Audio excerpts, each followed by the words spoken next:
Kan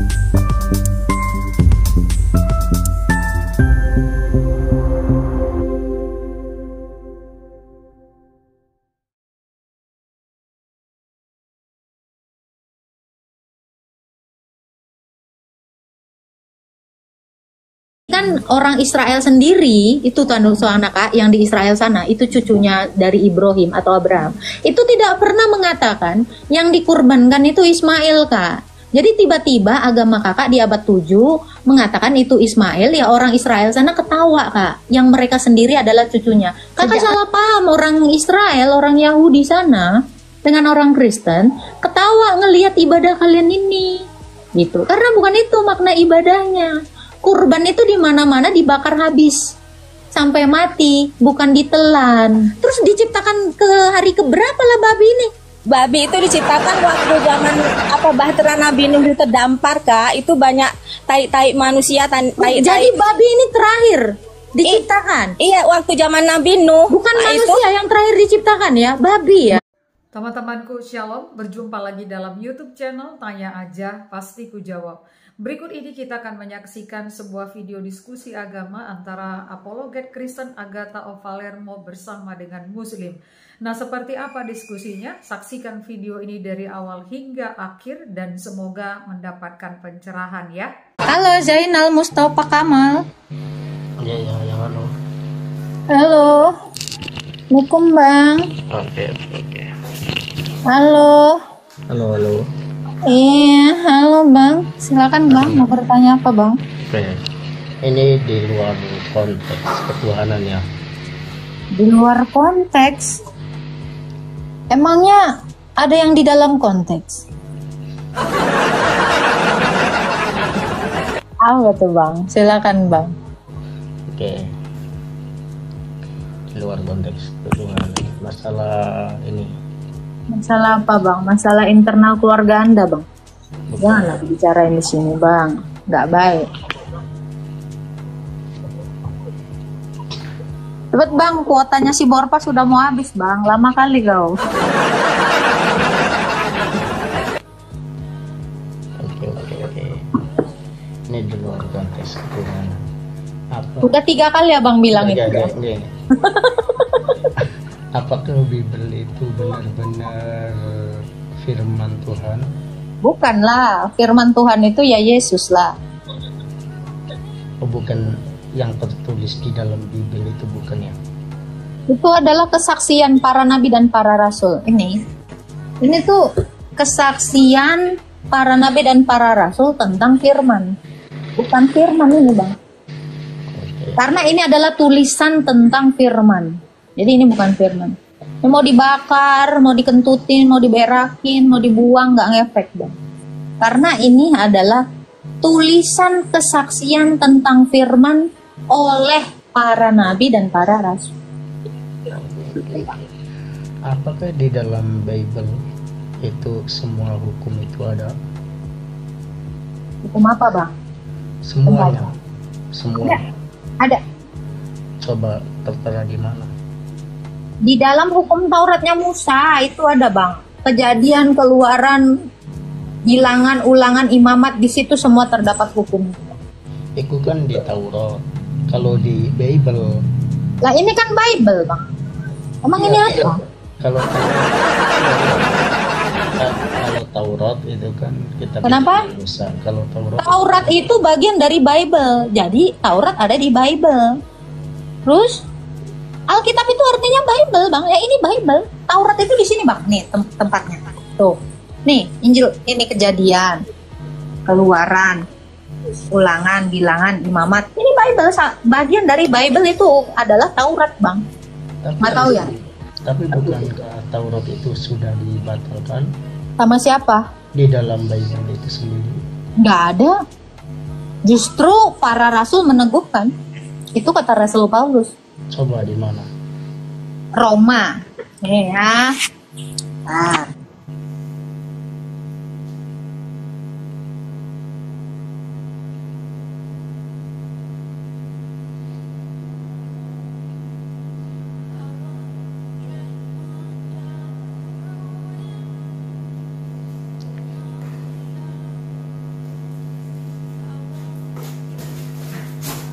Oke. Itu ada di Roma 3 ayat 31, Bang. Coba. Saya bacakan ya. Roma 3 ayat 31. Jika demikian, apakah kami membatalkan hukum Taurat karena iman? Sekali-kali tidak, sebaliknya kami meneguhkannya. Itu kata Rasul Paulus, Bang. Oh, berarti di dalam iman Kristen Paulus itu sebagai rasul ya? Ya, dia adalah rasul yang dipilih oleh Yesus sendiri ketika perjalanan ke Damsik. Jadi kalau orang Kristen mengatakan membatalkan hukum Taurat, besok-besok kami datang ke rumah kau membunuh kau. Tapi orang Kristen malah meneguhkannya, makanya kami tidak disuruh untuk membun-bun. Karena di dalam hukum Taurat, jangan membunuh, jangan bersaksi dusta, jangan berzina, jangan menginginkan milik sesamamu, hormatilah orang tuamu. Ini semua hukum Taurat. Jadi kalau kami tidak melakukan hukum Taurat, besok kami datang ke rumah kau, selesai hidup kau. Justru karena kami itu meneguhkan hukum Taurat itu, makanya kami mengasihi manusia dan mengasihi Allah. Gitu, Bang. Nah, jangan bersaksi dusta. Orang Kristen nggak boleh bersaksi dusta, karena kami meneguhkan Taurat. Cara mengasihi Allah itu gimana? Kayak mana cara mengasihi? Cara mengasihi Allah dengan cara mengasihi sesama manusia, Bang. Karena bukti dari mengasihi Allah adalah mengasihi ciptaannya, bukan malah ciptaannya, gitu, Bang. Enggak, cara mengasihi Allah berarti dengan cara melakukan kebaikan kepada manusia. Yesus sendiri bilang gini kan, hal terkecil yang sudah kamu lakukan kepada orang yang paling hina ini, kamu sudah melakukannya kepadaku. Jadi melakukan kebaikan atau melaksanakan kasih kepada Allah dengan cara mengasihi manusia ciptaannya, itu kata Yesus. Karena Yesus adalah Allah. Yesus adalah Allah. Ya. Oke. Ketika orang Kristen mengasihi Allah, apakah termasuk itu diantaranya menuruti semua perintahnya Allah? Iya dong, kami menjalankan apa yang Dia perintah. Coba apa saja yang diperintahkan Allah kepada orang Kristen? Baptis, belajar, melakukan segala sesuatu yang diajarkan Yesus, ya. Matius 28 ayat 29. Matius 28 ayat 19 dan 20. Pergi dan jadikanlah semua bangsa muridku dan baptislah mereka dalam nama Bapa, Anak dan Roh Kudus, dan ajarlah mereka melakukan segala sesuatu yang aku perintahkan kepadamu, dan ketahuilah aku senantiasa menyertai kamu sampai akhir zaman.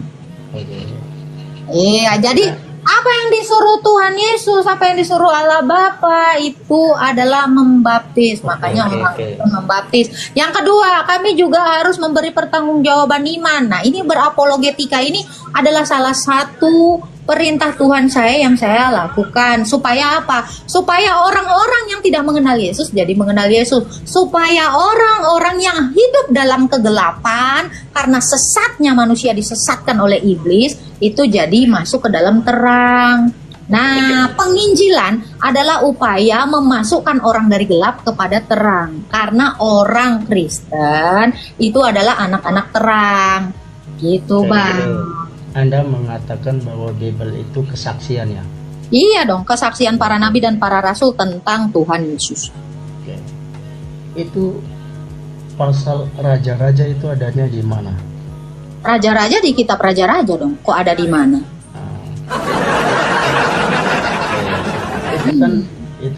Itu termasuk nggak? Termasuk apa? Raja-raja itu termasuk kesaksian bukan? Kitab raja-raja itu, iya. Itu termasuk daripada kesaksian para nabi tentang raja. Itu contohnya Raja Daud. Enggak, itu termasuk. Enggak gimana nih? Termasuk kesaksian bahwa Yesus itu Tuhan apa bukan itu? Di raja-raja. Di raja-raja berapa? Itu kan ada itu di raja. Ya, kitab raja-raja ada satu raja-raja, dua raja-raja, raja-raja yang mana? Banyak. Raja. Pasal berapa, ayat berapa? Pasal 1. 1 Raja-Raja 1 pasal 1 ayat 17. ayat 17. Kita buka.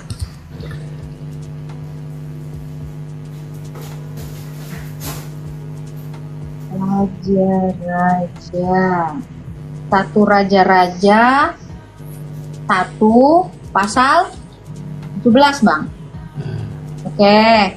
Kata perempuan itu kepadanya, Tuanku sendiri telah bersumpah demi Tuhan Allahmu kepada hamba-hambamu, Salomo anakmu akan menjadi raja sesudah aku dan akan duduk di atas tahtaku. Terus? Ya, itu Salomo itu siapa? Salomo itu raja, anaknya Daud.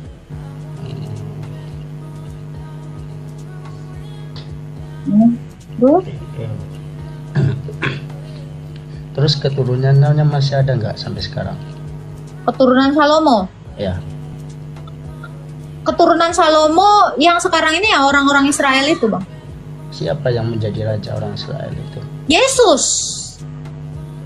Sekarang sampai sekarang. Iya, Yesus. Karena Yesus itu keturunan Daud. Keturunan Daud itu dari Salomo dan sampai ke Kristus. Sampai detik ini keturunannya adalah Kristus yang menjadi raja. Sudah berapa ribu tahun ini Yesus menjadi raja.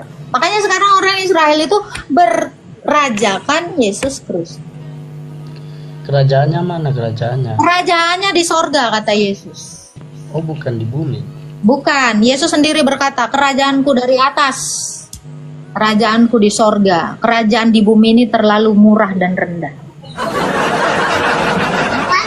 Makanya kenapa dikatakan kerajaan Yesus itu di atas? Lihatlah, raja-raja saja menyembah dia, raja di atas segala raja. Seperti yang dinubuatkan oleh Daud, ya, di dalam kitab Mazmur dikatakan, kiranya semua raja sujud menyembah kepadanya. Nah, Raja Charles aja, Bang, menyembah Raja Yesus. Mantap ya.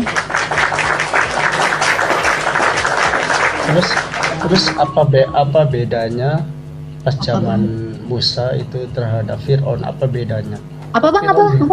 Apa bedanya Yesus dengan Fir'aun? Apa bedanya Yesus dengan Fir'aun? Fir'aun mati nggak bangkit-bangkit, Yesus mati bangkit dan nggak mati lagi. Beda kali jauhnya, Bang. Tuhan. Kenapa? Fir'aun juga mengaku Tuhan.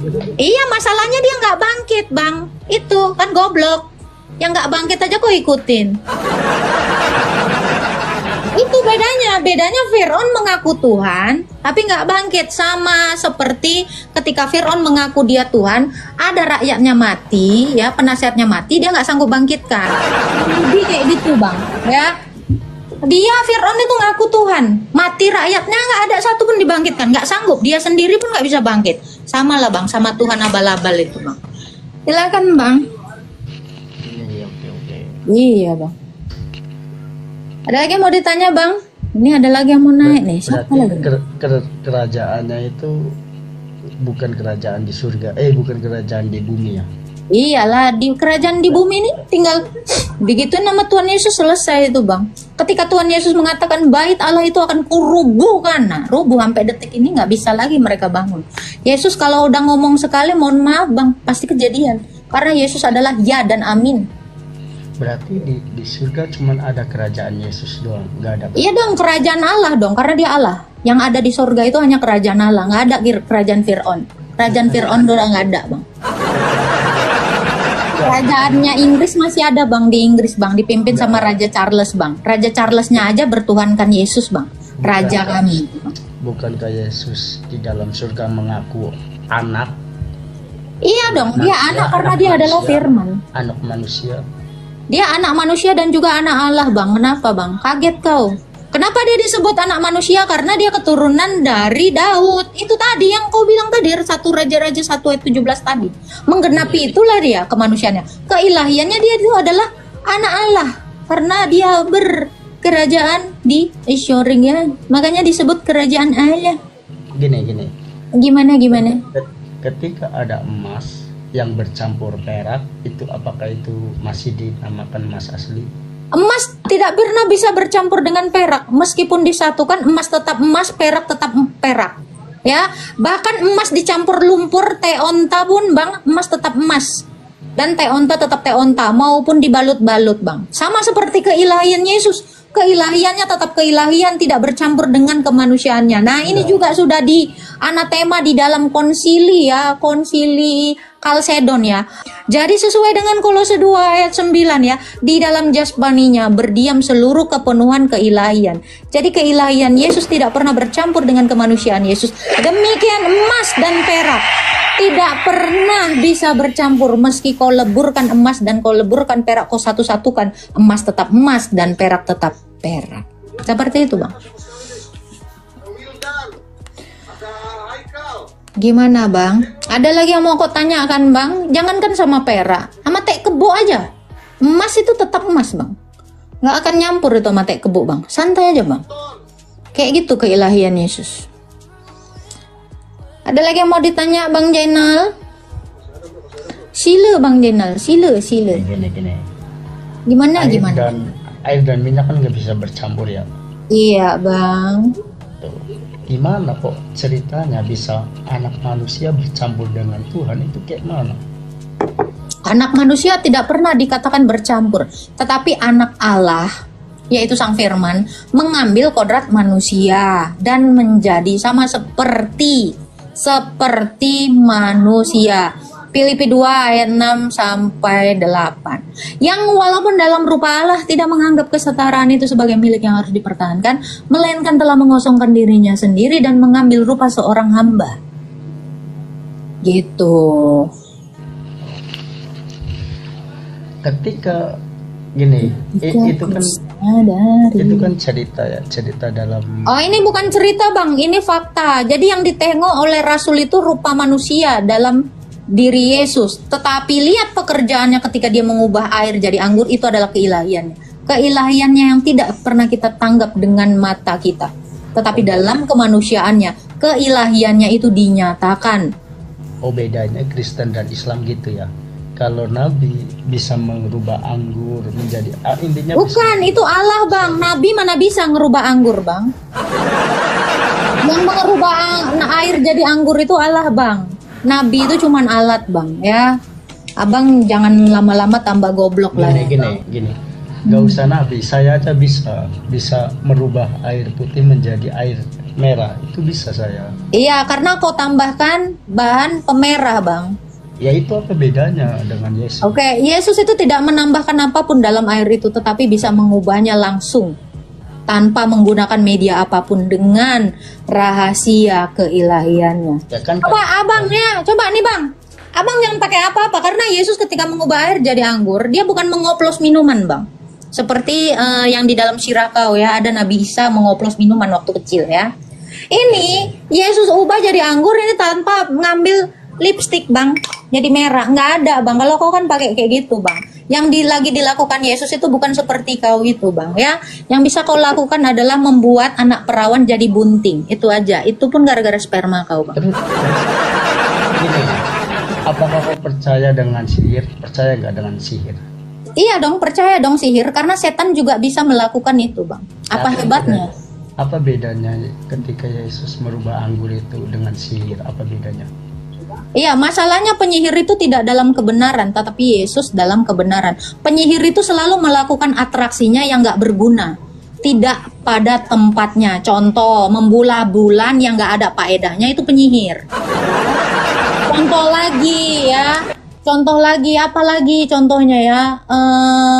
Mengeluarkan air dari jari padahal ada sumur. Nah, ini kan orang-orang yang nggak berfaedah. Penyihir itu gitu, Bang, ya. Dia nggak ada gunanya, Bang.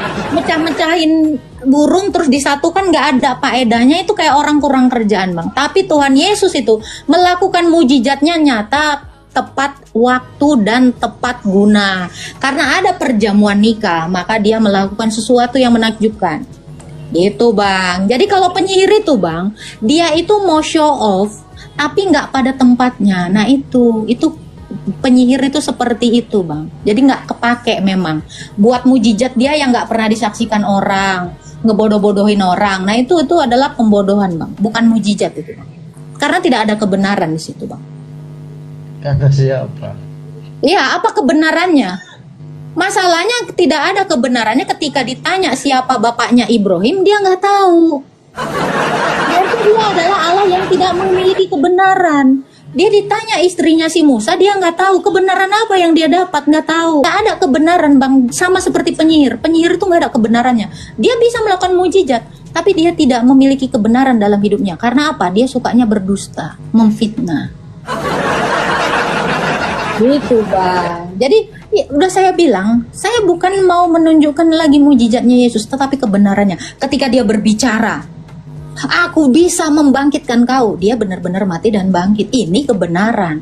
Bukan mau show off tentang apa yang dia punya. Ya, sekali dia mengatakan begini saja, berhenti seluruh oksigen di dunia ini, mati kok menggap-menggap, Bang. 5 menit aja diselesaikannya udara di dunia ini, Bang. Selesai hidup kita. Yesus bisa seperti itu. Karena apa? Begitu Lazarus tidak punya nafas, dibangkitkan. Nah, itu beneran terjadi. Masalahnya Tuhan saya ini bukan Tuhan yang nggak tepat guna, saya bilang, yang bertindak asal-asalan. Tuhan saya itu bukan seperti itu, Bang. Itu, ya. Makanya, Bang, jangan percaya dongeng, Bang, ya. Mujizat apapun itu tidak akan menjadi membenarkan suatu doktrin kalau dia tidak menyatakan yang benar. Karena kebenaran itu tidak bisa berkompromi dengan penipuan. Oke. Itu ya, Tuhan memberkati Bang Jainal Mustafa. Jangan percaya sama sihir, sama dukun-dukun ya, Bang, ya, nggak penting. Gitu, karena dukun itu juga bisa. Makanya aku bilang selalu ku ingatkan kepada oten-oten di bawah ini, jangan pernah takjub dengan mujizat-mujizat yang seperti itu. Karena iblis juga bisa melakukan itu, penyihir juga bisa melakukan itu. Tetapi kebenaran itu, itulah yang harus kita junjung tinggi. Karena Yesus itu adalah sang kebenaran, bukan sang penipu. Seperti itu ya. Oke, kita naikkan yang lain.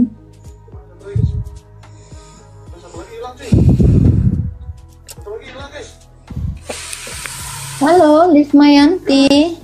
Ya, halo. Ya, silakan Bu Lisma, ada yang mau ditanyakan? Ibu bisa nanya kakak cantik. Boleh lah kakak cantikku sayang. Ini loh, di agama kakak kan ada katanya agama kasih ya. Iya. Terus aplikasi kasihnya itu di mana ya, Kak? Iya, kasih tahu yang benar itu adalah wujud dari mengasihi. Kasih tahu kalian itu dalam kesesatan itu adalah wujud dari mengasihi. Karena kasih itu adalah tindakan memberi, tindakan memberitahu. Jadi kasih itu tidak hanya bisa dilakukan dengan diam saja, tetapi dengan tindakan. Gitu. Tapi yang saya lihat, maaf ya Kak, itu sepertinya di museum lebih banyak aplikasi yang bisa dilihat loh Kak. Seperti zakat, sedekah, kan zakat kami ada zakat harta, zakat penghasilan, dan gitu sedekah banyak, sedekah anak yatim, sedekah janda, banyak sedekah ya kan. Apalagi nanti kalau anak mau apa itu kayak kami, udah gitu ini yang paling besar kasih yang paling besar itu Idul Adha. Nah itu kami itu kan potong daging kan, kadang melimpah itu di kulkas itu banyak, kami bagi loh sama tetangga yang agamanya beda. Coba kakak tunjukkan satu ayat di dalam Al-Quran, kasihilah, coba kasihilah sesamamu manusia, boleh? Ini takutnya kakak melakukan kasih tapi nggak ada perintahnya gitu Kak. Ada nggak? Kami nggak ada teriak-teriak kasih, tapi kami aplikasinya ya disuruh sedekah potong kambing itu kan ada Idul Adha ya kan.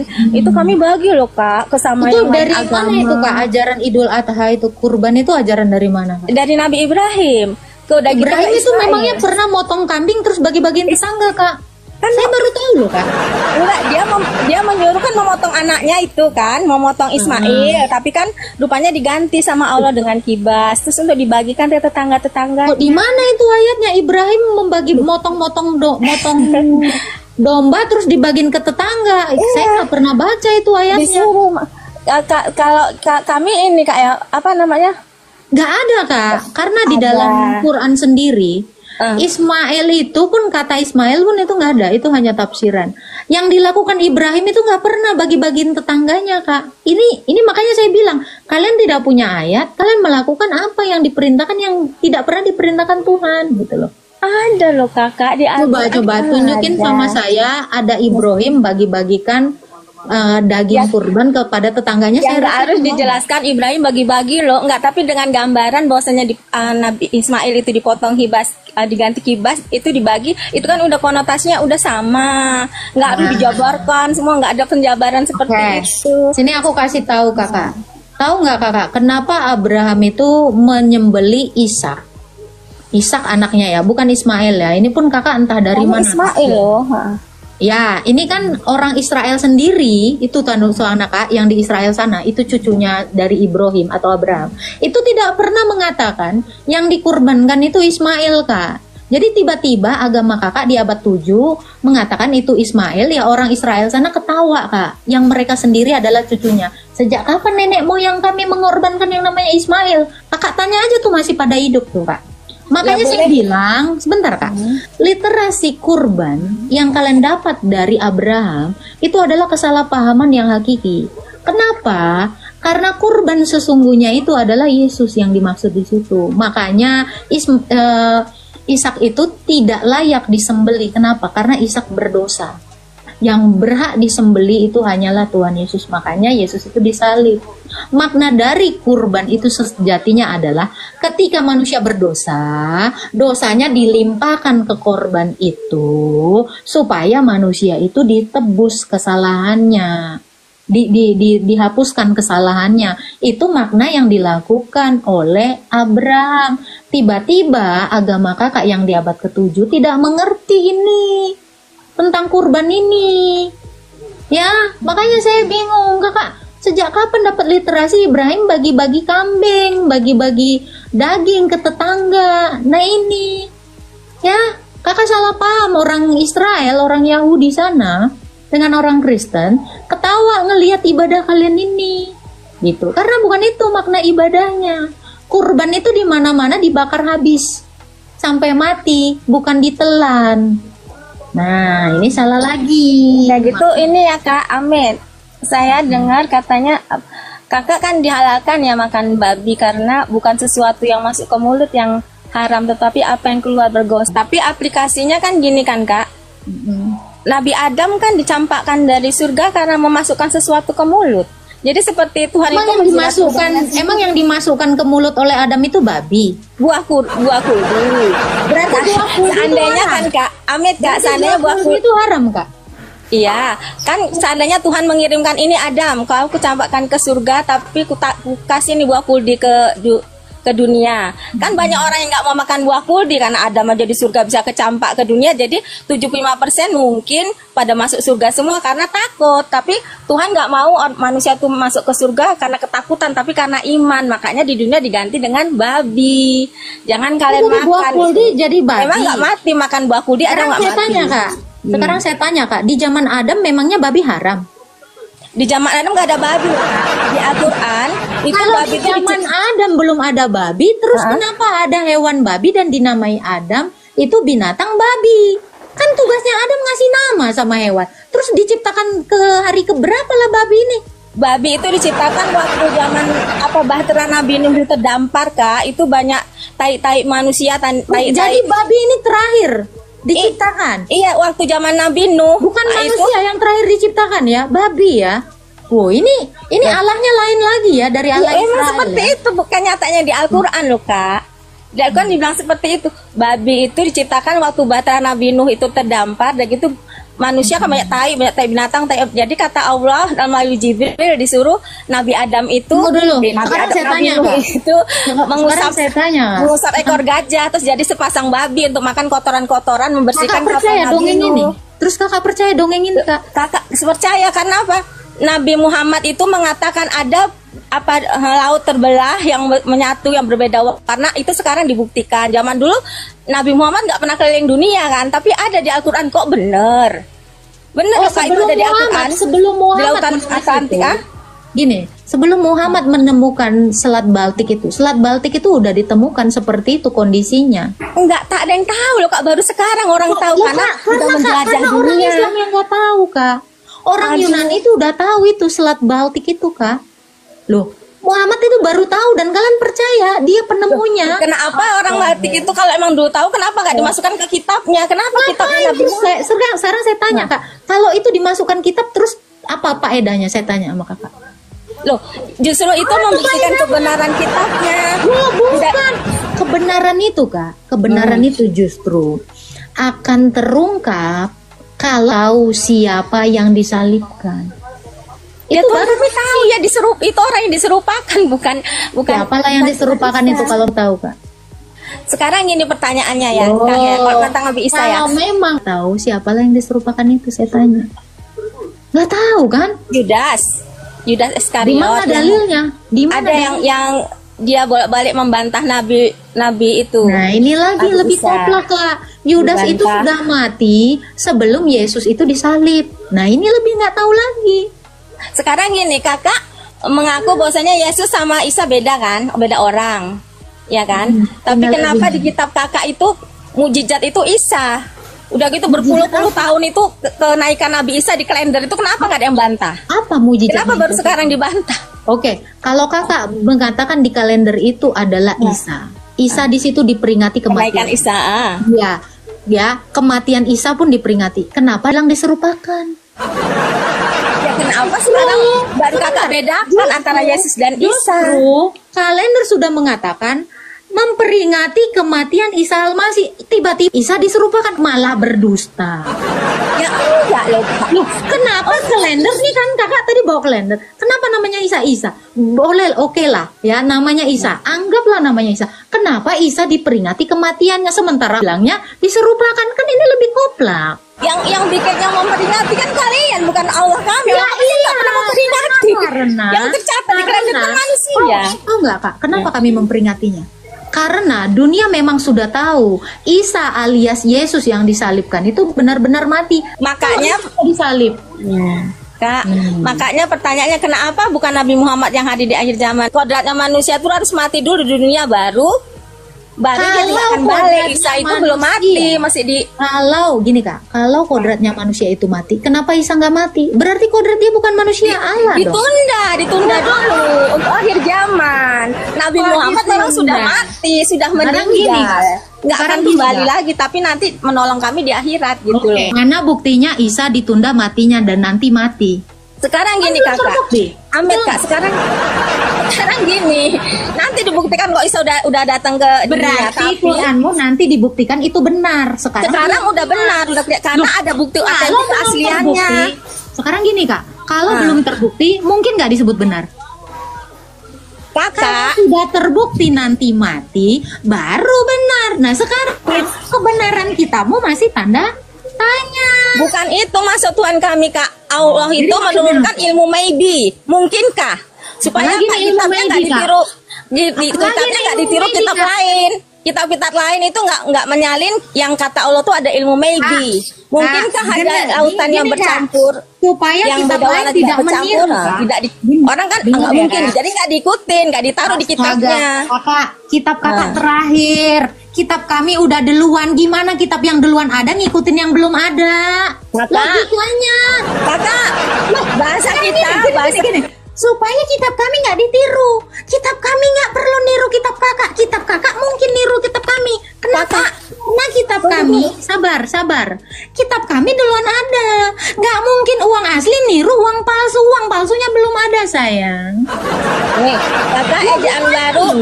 Kita ejaan lama dulu baru ejaan yang disempurnakan loh Kak. Ejaan lama, ejaan baru, ejaan yang disempurnakan. Mana kita pakai ejaan yang disempurnakan. Sekarang saya tanya Kakak. Al-Quran. Pencempurnaannya dari kitab-kitab yang lama. Gini Kak, Kakak punya anak 2. Ini abangnya, ini adiknya. Adiknya belum lahir. Terus Kakak ketakutan. Adiknya ini takut ditiru sama abangnya. Adiknya aja belum lahir Kak. Gimana cerita? Adik takut ditiru sama abang. Abangnya duluan ada. Adiknya belum lahir sayang. Gimana ceritanya? Kakak ditiru yang belum lahir sama abang. Abangnya udah lari-lari, udah makan jajan, makan pop es. Terus adiknya belum lahir. Tapi adiknya ini ketakutan. Takut ditiru sama abangnya. Aduh Tuhan. Kakak, Islam itu udah ada. Nah ya Islam udah ada di zaman apa? Zaman purba. Aduh Tuhan ya. Nah ini nih tadi ya yang bilang gua pembohong si Irgi ya. Dia pembohong nggak ya? Mari kita naik. Halo Irgi. Hei, halo kakakku. Oh ya, silakan. Mau nanya apa Irgi? Bisakah kakak saya bertanya satu saja? Bisa. Adakah di dalam Alkitab bahwasanya tertulis dua laut bertemu yang terjadi sampai sekarang ini, fenomena yang terjadi? Bertemu itu kata kerja. Masa laut bertemu? Memangnya perempuan dengan laki-laki bertemu? Sudah di kalau di dalam Al-Qur'an tertulis manusia itu. Al-Qur'an surah berapa? Quran surah berapa? Saya cari. Yang dua laut bertemu. Boleh? Tunjukkan ayat. Boleh. Boleh, silakan. Di surat Al-Furqan ayat 53. Oke, saya cari ya. Furqan ayat 53. Oke, Al-Furqan 5.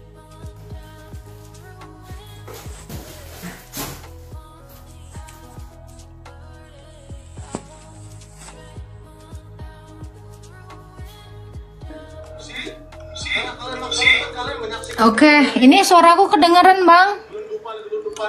Dengar. Dan dialah yang membiarkan dua laut mengalir, yang tawar dan segar, yang lain asin lagi pahit. Dia jadikan di antara keduanya dinding dan batas yang tidak tembus. Di mana? Air laut tawar itu di mana, Bang? Saya tanya, Bang. Di mana-mana ilmu sains mengatakan air laut itu semuanya asin, Bang. Ini ada air laut tawar di mana, Bang? Kakak tidak. Dia membiarkan dua laut ketinggalan zaman yang atau satu bagaimana? Tawar dan segar. Di mana ada air laut yang tawar dan segar? Tunjukkan sama saya. Coba tes buka di YouTube. Faktanya, Bang. Air laut itu asin, Bang. Cuman orang gila yang bilang air laut itu tawar, Bang. Dengar kakak. Bisa dengar kakak. Kakak dengar dulu. Maksudnya kalau seandainya kakak nonton di itu baru kita cari tahu itu di tempatnya di mana. Apa, Bang? Tanya lokasinya di mana. Maksudnya Saya kalau tanya, sudah Bang, laut mana yang airnya tawar? Tunjukkan sama saya ada laut yang airnya tawar. Iya, kakak nonton di YouTube dulu. Di YouTube juga nggak ada, Bang. Di YouTube juga nggak ada laut rasanya tawar, Bang, air, Bang. Ya, aduh gini ya, Bang Irgi ya. SDM Anda rendah sekali sama seperti yang tadi Kak Lisna. Dua air laut bertemu, air laut mana yang rasanya tawar? Saya mau tahu. Tunjukkan sama saya mau datangin itu laut yang airnya tawar. Ya. Di mana di Bible kalian ditunjukkan nggak? Kamu tunjukkan aja. Di mana ada laut airnya tawar? Ini laut apa sungai? Nah, kalau sungai sebut sungai, kalau laut sebut laut. Nah ini kan koplak berjamaah namanya, sayang. Kalau tawar itu ada yang bilang air muara. Muara disebut laut nggak? Bukan. Sungai itu bukan laut, sayang. Mungkin Anda mengira sungai itu laut. Mungkin. Coba tunjukin sama saya. Ini kayaknya makin gurih nih, lontong. Lontong lagi, gue bilang bubur ayam jadi lontong. Aja ya. Ini lontong gurih banget. Karena nggak bisa bedain mana laut, mana sungai. Memang lontong ini enak kali loh.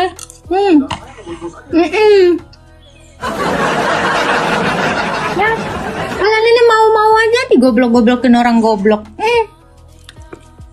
Udah, jangan lupa tap-tap. Makin banyak yang panas dan kejam. Host mulutnya, nih mulutnya. Puji Tuhan, kita sudah bersama-sama menyaksikan dan mendengarkan diskusi lintas agama bersama dengan apologet Kristen Agatha dan juga Muslim. Dari diskusi ini ada beberapa hal yang ditanyakan oleh Muslim yang tidak sesuai dengan data kitab suci atau data Alkitab. Seperti misalnya binatang yaitu babi dikatakan diciptakan pada hari terakhir pada zaman Nuh. Tetapi kalau kita melihat di dalam Alkitab, binatang-binatang itu diciptakan sebelum manusia diciptakan. Lalu kemudian mereka mengatakan bahwa Nabi Isa atau Yesus itu diserupakan, yaitu oleh Yudas Iskariot. Nah, hal ini sungguh tidak sesuai juga dengan kebenaran firman Tuhan, oleh karena Yudas Iskariot itu adalah murid Tuhan Yesus yang mengkhianati dia, sedangkan Tuhan Yesus Kristus adalah firman yang menjadi manusia, yang menjadi jalan pendamaian bagi manusia yang berdosa lewat kematiannya dan kebangkitannya dari antara orang mati. Dan masih banyak hal yang lain. Oleh karena itu teman-teman, setiap kali kita mendengarkan diskusi dan pertanyaan serta sanggahan dari saudara-saudara kita yang Muslim, mari kita jangan mudah terkecoh dan terpengaruh, tetapi setiap pertanyaan mereka ada baiknya selalu kita cross check dengan kebenaran firman Tuhan. Mari setiap kita rajin membaca Alkitab agar kita mengerti mana yang benar dan mana yang salah, dan kita bisa juga memperbaiki akan kekeliruan dan juga hal-hal yang tidak benar yang berasal daripada orang-orang yang tidak mengerti kitab suci ataupun yang tidak mengerti Alkitabnya orang Kristen. Karena itu teruslah memberitakan Injil dan tetaplah menjadi berkat. Tuhan Yesus memberkati.